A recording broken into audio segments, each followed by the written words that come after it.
तो गाइज कैसे हो आप लोग। तो स्वेलो स्टार नेक्स्ट नोवेल के एपिसोड नंबर 200 में आपका स्वागत है। तो चलिए शुरू करते हैं। तो जैसा कि हमने पिछले एपिसोड में देखा कि लूफेंग अपनी कल्टीवेशन पे फोकस कर रहा होता है, हम यहाँ बताया जाता है कि यहाँ पे लूफेंग का जो विल पावर होता है वो अभी ultimate realm of God king में स्टक हो चुका होता है। और हमें बताया जाता है कि यहाँ पे ओरिजिन कंट्री में ऐसे 3 ही बंदे थे जिन्होंने अपने मेंटल स्ट्रेंथ को गॉड किंग अल्टीमेट रियलम से भी ऊपर ले गया होता है, जिनमें से बंदे होते हैं emperor Ching the lord of Mider world, emperor Ming the 2 founders of ancient kingdoms और लास्ट वाला the founder of eastern polar domain. ये सभी अपने प्रीवियस लाइफ में अपने उन सारे ultimate realm god king will power से भी ऊपर ले गए होते हैं, अपने विल पावर को ब्रेक थ्रू किया होता है। अब ये सभी ह्यूमन ब्लड लाइन को कल्टिवेट कर रहे होते हैं और इन सबको भी ब्रेक थ्रू करने में बहुत ज़्यादा टाइम लगने वाला था। अब देखो यहाँ पे बहुत ही लंबी चौड़ी बकवास लिखी गई होती है जो कि लूफेंग के अपने चीज़ों के बारे में होती है, अपनी विल पावर के बारे में होती है। और वो कहता है कि अभी के फ़िलहाल देखा जाए तो मैं कितनी भी कोशिश क्यों ना कर लूँ, मैं अपने विल पावर को आगे बढ़ा ही नहीं पा रहा हूँ। मतलब वो अभी स्टॉक हो चुका होता है। लूफेंग अपनी सारी टेक्निक्स को भी आजमा लिया होता है, लेकिन फिर भी इतने टाइम में भी लूफेंग उसको ब्रेक थ्रू नहीं करा पा रहा होता है। लूफेंग कहता है कि शायद अभी के फ़िलहाल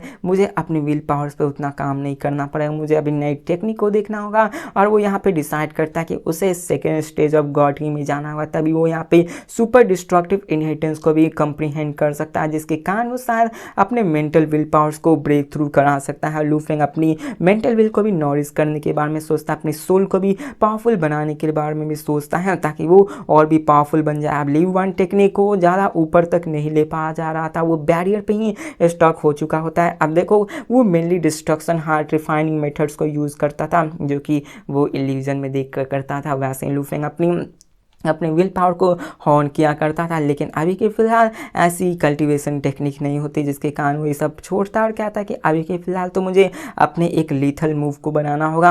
और लूफेंग के पास ऐसे कई सारे टेक्निक्स थे, लेकिन लूफेंग को अभी और भी पावरफुल होना होगा। अब यहाँ पे हमें दिखाया जाता है कई सारे बंदों को जो कि इन सारी चीज़ों को सेंस कर रहे होते हैं। अब इसी के साथ हमें सीन चेंज कर मोई किंग यान की वाइफ को दिखाया जाता है, जो कि अपने फादर से मिलने गए होते हैं। तो देखो यहाँ पे लंबी चौड़ी भाषण होने वाली, जो कि अपने फादर और साइड कैरेक्टर्स के बीच में होने वाली, तो इसको मैं शॉर्ट में बताया था। देखो अब यहाँ पे प्यार में ठुकराने के बाद यहाँ पे वो बंदी वापस आ चुकी होती है, उसको मास्टर को, उसके मास्टर ने भी उसको अलविदा कह दिया था, कहीं लेकिन भाड़ में जाओ तुम, यहाँ पे तुमने अपने मास्टर को ही धोखा दिया था। जिसके बाद यहाँ पे बहुत समय बाद वो फाइनली डिसाइड करती है अपने फादर से मिलने के लिए, लेकिन जब वो फादर से मिलने जाती है तो उसके फादर भी बहुत ज़्यादा गुस्सा करने लगते कि आखिरकार तुम्हें ज़रूरत क्या थी मोई किंग यान को छोड़ने के लिए, आखिरकार तुम्हें उसका दिल तोड़ने की क्या ही ज़रूरत थी। अब यहाँ पे लूफेंग की वजह से उनकी फैमिली बहुत ही राइज कर रही थी, लेकिन जैसे ही उन्हें पता चला कि यहाँ पे ऐसा चीज़ हुआ है तो उनकी फैमिली और भी डिक्लाइन में चली गई। और यहाँ पे उनकी जो फैमिली में जो भी थी वो सभी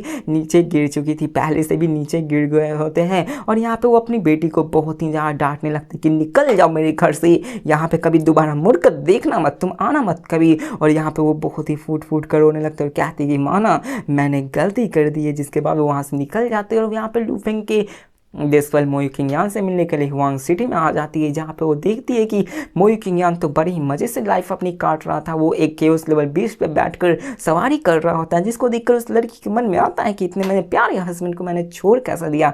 मतलब वो भी कह रही होगी कि इतने अच्छे सोने के कटोरे मिला फिर भी मैं भीख मांगने चली गई। और वो देखकर उसे थोड़ा सा निराश तो होता है, लेकिन दिखाया जाता है मोई किंग यान को, जो कि अपनी वाइफ को देख लेता है, जिसको देखकर वो उससे मिलने के लिए जाता है। एक रेस्टोरेंट में वो सब जाते हैं और रेस्टोरेंट के अंदर बातें होती है, जहाँ पे मोई किंग यान की वाइफ जो होती है जैंग यूनो, वो मोई किंग यान से कहती है कि देखो मैं तुम्हारी ज़िंदगी में फिर से आना चाहती हूँ, लेकिन मोई किंग यान कहता है कि अब बाहर में जाओ, मुझे तुम्हारी कोई ज़रूरत नहीं। देखो ऐसा वो नहीं कहता है, क्योंकि यार मोई किंग यान की वो पहली प्यार होती है। मोई किंग यान ने उससे रोक कर कहा था कि तुम सिर्फ अपने एक क्लोन को भेज दो मेरे साथ, मुझे सिर्फ उसकी ज़रूरत, तुम अपनी कल्टीवेशन पे ध्यान दो, मैं मना नहीं कर रहा हूँ, मुझे भी कल्टीवेशन करनी। लेकिन यहाँ पे जब उसने अपनी क्लोन को भी देने से मना कर दिया था तो वो जान गया था कि ये लड़की बदल चुकी है, इसको सिर्फ अपने पैसों के बारे में पता चल रहा है। तो यहाँ पे उसने भी डिसाइड कर दिया कि अब जो हुआ उसे होने दो, मुझे अपने कल्टीवेशन पे फोकस करना है। जिसके कारण वो उसे छोड़कर चला जाता है और यहाँ पे उसके मन में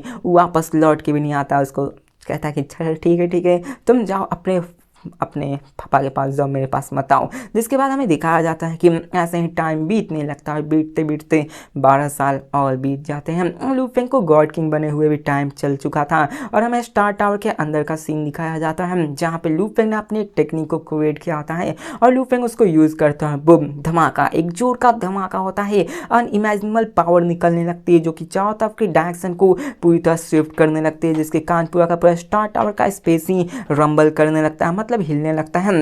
यहाँ पे लू फेंग जब गॉड किंग बनाता तो उसकी सोल की थिंकिंग स्पीड भी 10 गुना तक ज़्यादा बढ़ चुकी होती केओस लेवल के मुकाबले। और इन 12 सालों में लू फेंग ने finally 6 strike off chaos level को पूरी तरह से कंप्रीहेंड कर लिया होता है, जिसके कारण लू फेंग की पावर और भी बढ़ चुकी होती है। और यहाँ पे ये मानो लू फेंग का एक मूव बनने वाला है जो कि एक पावरफुल मूव के ही जैसे होने वाला है और इस टेक्निक को लू फेंग अभी परफॉर्म करके चेक कर रहा होता है कि देखते हैं कि आखिरकार ये कितना ज़्यादा पावरफुल है। फिर हमें दिखाया जाता है लू फेंग उसको कंट्रोल करता है और दिखाया जाता है सच में लू फेंग की पावर बहुत ज़्यादा बढ़ चुकी होती है, उसकी थिंकिंग स्पीड भी बढ़ चुकी होती है। और यहाँ पे लू फेंग ने इन सभी सालों में अपनी पावर्स को भी बढ़ा लिया होता है, लेकिन दिखाया जाए तो लू फेंग को अभी भी ये स्लोअर लग रहा होता है। यहाँ पे वो कहता है कि अभी के फिलहाल में मास्टर ने मुझे 10 ह्यूमन क्रिस्टल को दिया होता है, जिसमें से 7 को मैंने तो केओस रियल्म में खा लिया था, लेकिन अभी मैंने एक खाया तो उसकी वजह से मेरी फिजिकल बॉडी और सोल गॉड किंग बॉडी उतनी ज़्यादा नहीं थी, क्योंकि ये किसी भी एवरेज गॉड किंग के बॉडी को सरपास कर चुकी है। और लू फेंग के पास अभी भी कुछ क्रिस्टल स्पीड बाकी थे जो कि उतना ज़्यादा इफेक्ट नहीं दे रहे होते हैं, क्योंकि अभी लू फेंग को पहले जो इफेक्ट मिलता था उसका सिर्फ अभी 30 से 40% ही बचा हुआ था, जिसके कारण वो कहता कि मैं इन सारी ह्यूमन क्रिस्टल को अभी ऑरिजिन एंचेस्टर के लिए छोड़ देता हूँ, क्योंकि वो भी केओस रियल्म है तो ये उसके लिए हाईली इफेक्टिव होने वाली है। जिसके कारण लू फेंग ऐसा ही करता है और दिखाया जाता है लू फेंग अपने सारे टेक्निक को टेस्ट करने लगता है और दिखाया जाता है कि लू फेंग की जो पावर होती है वो बहुत बढ़ चुकी होती है, लेकिन लू फेंग कहता है कि इतनी पावर बढ़ने के बावजूद भी मैं स्टार टावर को जरा सा भी हिला नहीं पा रहा हूँ। पहले लू फेंग केओस रियल्म में सोच रहा होता है कि वो गॉड किंग बनने के बाद शायद इसको यहाँ पे सेक कर सकता है, लेकिन क्या घंटा फर्क नहीं पड़ता है। स्टार टावर कहता है बंदे तो कितना ही ज़्यादा स्ट्रॉन्ग क्यों ना हो जाए, तो मुझे हिला तक नहीं सकता। और लू फेंग इतनी पावर होने के बावजूद भी उसको हिला नहीं पा रहा होता है। लू फेंग तो कंफ्यूज हो गया था कि आखिरकार जियो सान की इतनी पावरफुल ट्रेजर को बना कैसे सकते हैं, जबकि वो सिर्फ एक गॉड किंग के बंदे। और अभी तक का सबसे बड़ा रहस्य तो यही है स्टार टावर बना कैसे हैं, जो कि हमें आगे जरूर पता चलेगा। लू फेंग अपनी सारी उसी टेक्निक्स के बारे में बात करने लगता है और कहने लगता है कि आखिरकार मैं कैसे करूं। अब देखो लू फेंग इन सब के बारे में सोच रहा है तो सोचने ही दो, मैं इसको क्यों ही आगे बताऊं। अब लू फेंग अपने स्टार टावर को भी कंट्रोल कर रहा था और देखो जैसे जैसे लू फेंग इसको कंट्रोल कर रहा होता है उसके पावर के बारे में लू फेंग को और भी पता चल रहा था। अब देखो लू फेंग जब ट्रू गॉड बना हुआ था तो लू फेंग स्टार टावर के यूनिकनेस को सेंस नहीं कर पा रहा। लू फेंग जब कमजोर था तो लू फेंग को लगता था कि सी विंग्स ही काफ़ी है, मतलब सी विंग्स ही स्टार टावर से ज़्यादा पावरफुल है। ब्लड शैडो ब्लेड भी स्टार टावर से ज़्यादा, टॉम बोट ही स्टार टावर से ज़्यादा पावरफुल है। लेकिन यहाँ पे लू फेंग को अब समझ में आ रहा है कि स्टार टावर का मुकाबला तो कोई कर ही नहीं सकता।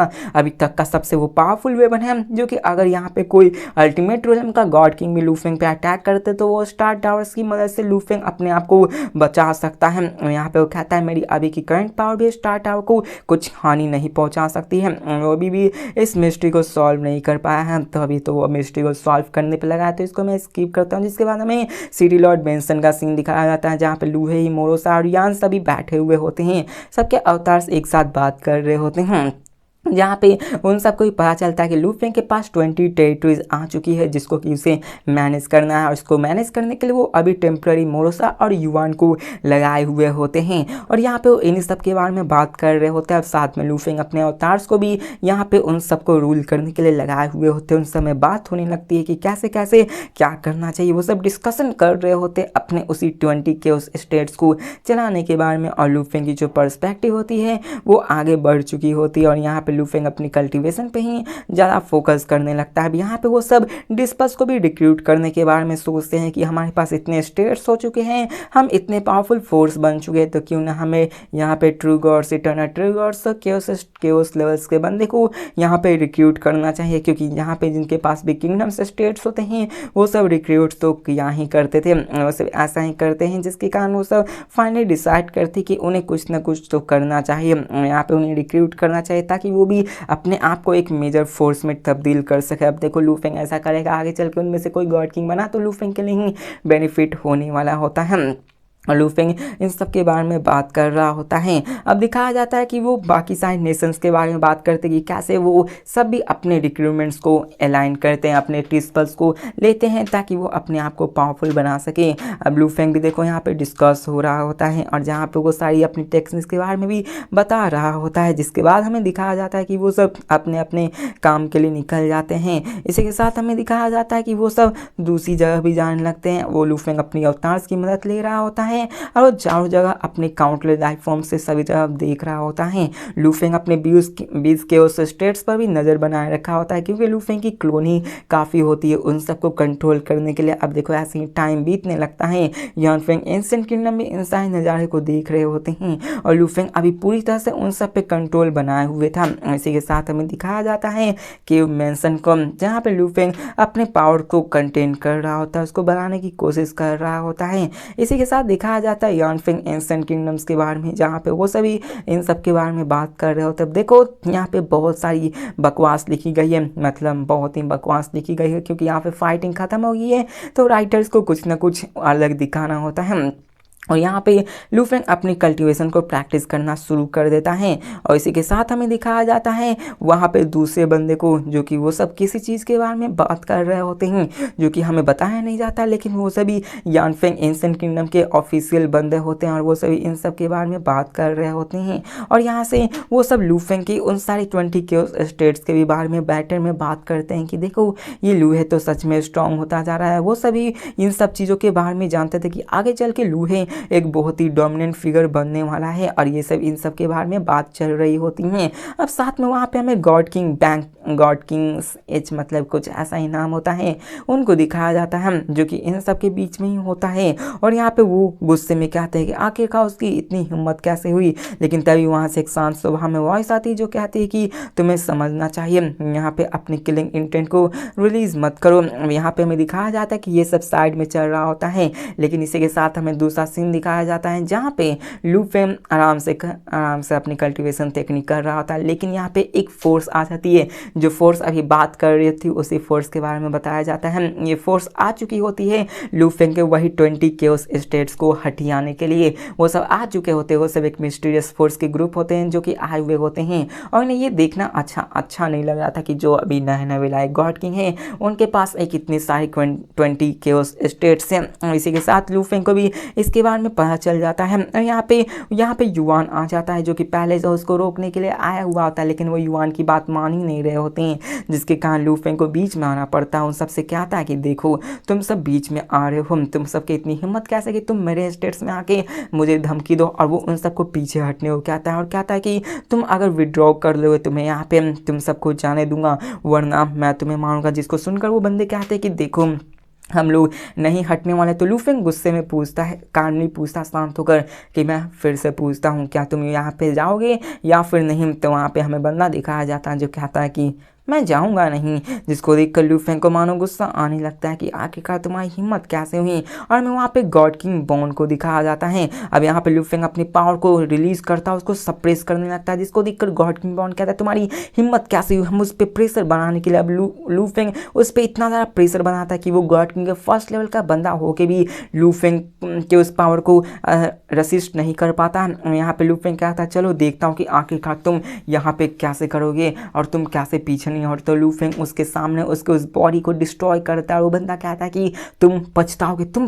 और लू फेंग उसको धूल बना देता है, जिसके बाद लू फेंग वापस चला जाता है। अभी देखो ये जो बंदे होते हैं ना वो किसी एक मिस्टीरियस एसोसिएशन के होते हैं और लू फेंग उनके बारे में अच्छा से जानता होता है, जो कि अभी उसकी लीडर आके लू फेंग से बात भी करने वाली है। अब दिखाया जाता है कि असल में ये एक हिडन फिगर की अंदर की एसोसिएशन होती है जिसका नाम मदर रिवर वर्ल्ड होता है। अब मदर रिवर वर्ल्ड भी एक अल्टीमेट रियलम की बंदी होती है, मतलब उसकी पावर बहुत ही ज़्यादा होती है और वो अपनी एक सीक्रेट एसोसिएशन चलाती हैं। और यहाँ पे हमें दिखाया जाता है कि उसे भी लू फेंग के बारे में पता होता है और यहाँ पे वो भी वही बंदा आके उसको बताता है कि देखो ऐसा ऐसे लू फेंग ने किया है, जहाँ पे वो भी कहती है तो ऐसे सी बात है और वो उसे कहती है कि लगता है कि मुझे कुछ ना कुछ उसका करना ही चाहिए। अब देखो मदर रिवर जो होती है उसके मेथड्स बहुत ज़्यादा क्रूअल होते हैं और वो कहती है कि ठीक है मैं इसको पर्सनली इसको हैंडल करूँगी। जिसके बाद वो निकल जाती है और ये master of the mother river होती है। अब देखो मदर रिवर एसोसिएशन का नाम होता है और इसी के साथ वो लू फेंग से मिलने के लिए निकल जाती है।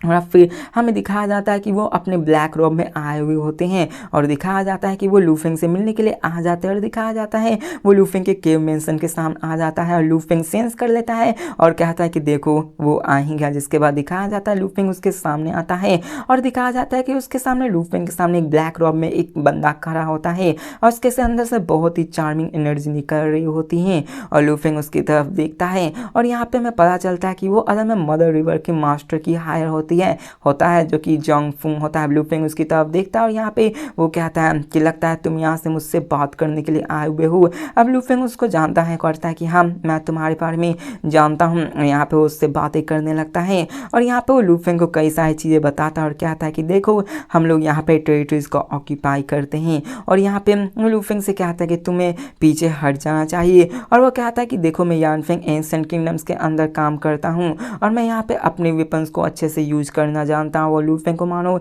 एक तरह से चेतावनी दे रहा होता है। जिसके बाद वो कहता है लू फेंग को समझाते हुए कि देखो मैं भी गॉड किंग हूँ लेकिन मैं भी जानता हूँ कि मुझे रिसोर्सेज की कितना ज़रूरत है और मैं तुम्हारे पोटेंशियल के बारे में भी जानता हूँ जो कि मुझसे ज़्यादा है। फ्यूचर में तुम मेरे मास्टर की भी मुकाबला करने के लिए रेडी हो जाओगे। तो यहाँ पे लू फेंग भी देखता है कि सामने वाला बंदा बड़े ही प्यार से बात कर रहा होता है। जिसके बाद यहाँ पे उससे कहता है कि देखो मैं तुम्हें यहाँ पे कहना चाहूँगा कि तुम यहाँ पे पीछे हट जाओ, हम तुम्हारे सिर्फ सिटीज़ पे ही ऑक्यूपाई करना चाहते हैं क्योंकि हमें वहाँ से इटर्नल ट्रू गॉड्स की आर्मी बनानी है। अब देखो वो सब यहाँ पे डिस्पर्स को रिक्रूट करने के लिए आए हुए थे और वो लोग लू फेंग की टेरिटरी में आए हुए थे। देखो अब इसके कारण तो लू फेंग गुस्सा होगा ही कि उसके टेरिटरी में आखिरकार कोई और दूसरा मनमानी कैसे कर सकता है। और यहाँ पे वो अपने बारे में बताता है कि देखो अगर तुम पीछे हट गए तो हम यहाँ भूल जाएंगे। अब लू फेंग भी यहाँ पे इसे फॉर्मल इंट्रोडक्शन की तरफ देख रहा होता है लेकिन यहाँ पे देखो अभी वो सब अच्छे से बात कर रहे होते हैं। यहाँ पे हमें दिखाया जाता है कि वो बंदा पीछे हटने को तैयार हो जाता है और वो लू फेंग से कहता है कि देखो